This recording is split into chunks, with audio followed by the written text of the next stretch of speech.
Hello everyone, this is Dr. Nisha Nujumudeen. The topic of discussion for the day is hyperinflation.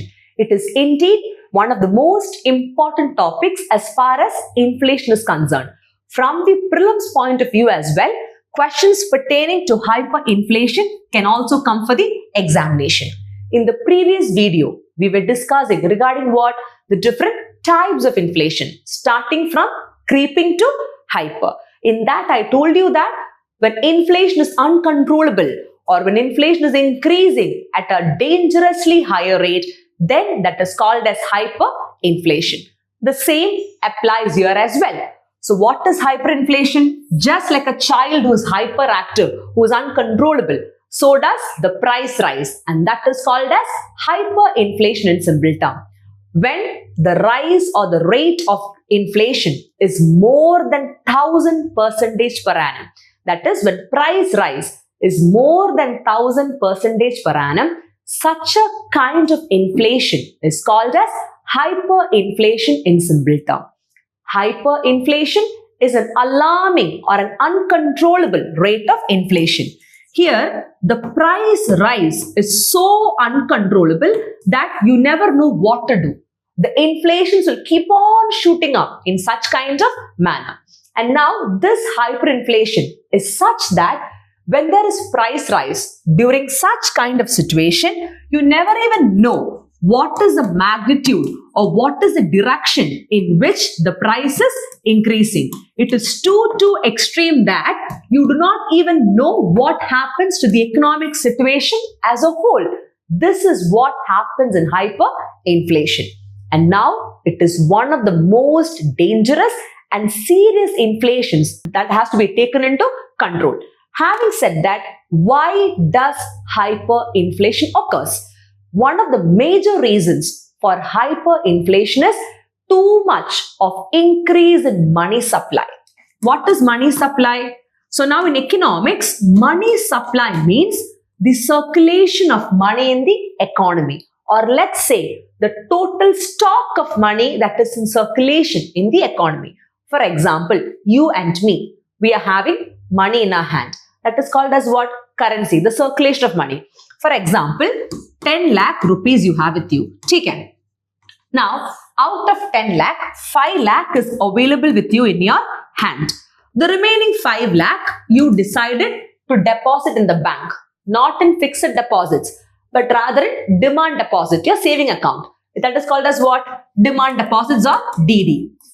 Using an ATM card, using a check, whenever you want. You deposit today, tomorrow, day after, next month, whenever you want, at your demand or at your will, you can withdraw the money. So that is called as demand deposit. Now, there is something called as fixed deposit. What are fixed deposit? Time deposit. For example, somebody goes to a bank. They are depositing 10 lakh rupees for a period of 5 years or 10 years. It is called as period of maturity. Okay. Which means that only at the end of the 5th year of maturity, the person can withdraw the money from where?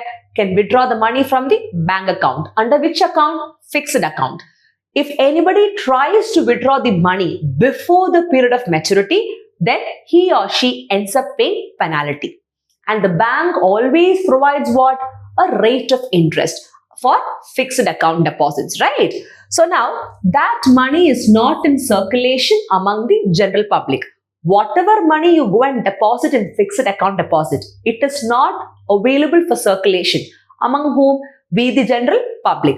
Only the currency notes or the coins and the demand deposits, the money in your savings account is available for what? Is available for circulation in the economy. So those kind of money that is available in circulation in the economy is called as what?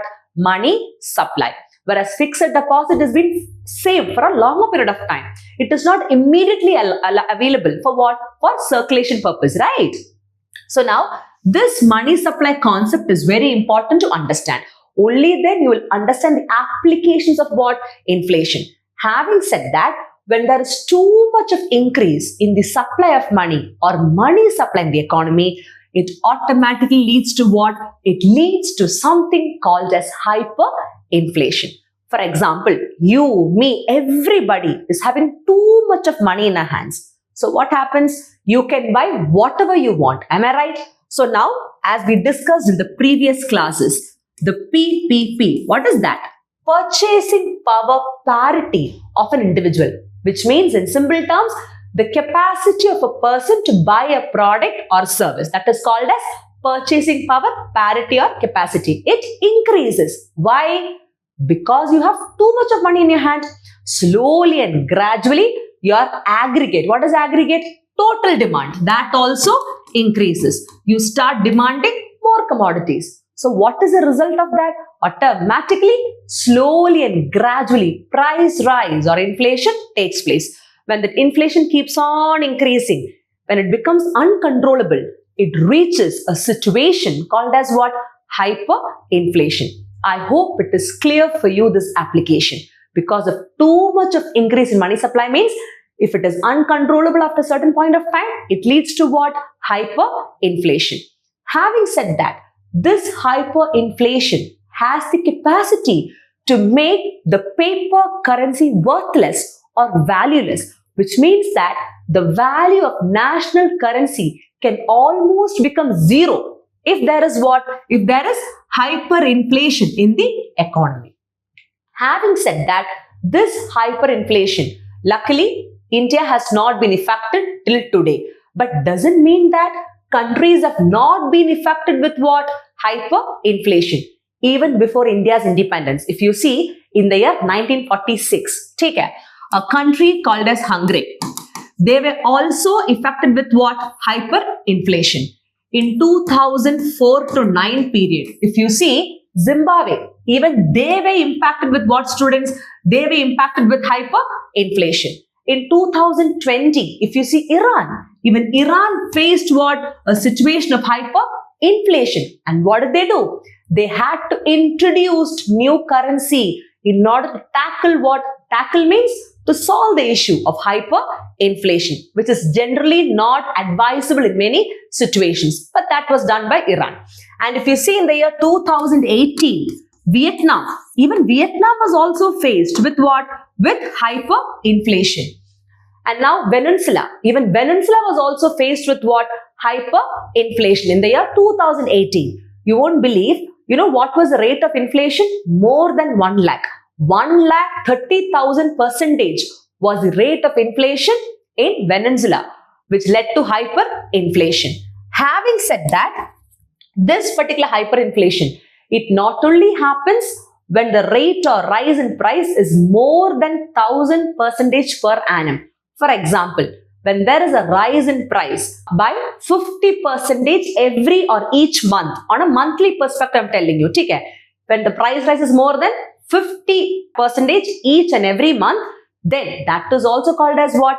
Hyperinflation. If you take yearly calculation, per annum calculation, it will be 1,000%. So whichever way UPSC asks you a question, you should be able to answer. So this is what is called as hyperinflation in the most simplified manner. You keep in mind, it is an extreme form of inflation. And now this can actually destroy the entire economic functioning as a whole. So now inflation has to be controlled before reaching what? The level of hyperinflation. So thank you so much. I hope it is crystal clear for all of you students. Feel free to put your feedbacks via the comment box. Thank you and Jai Hind.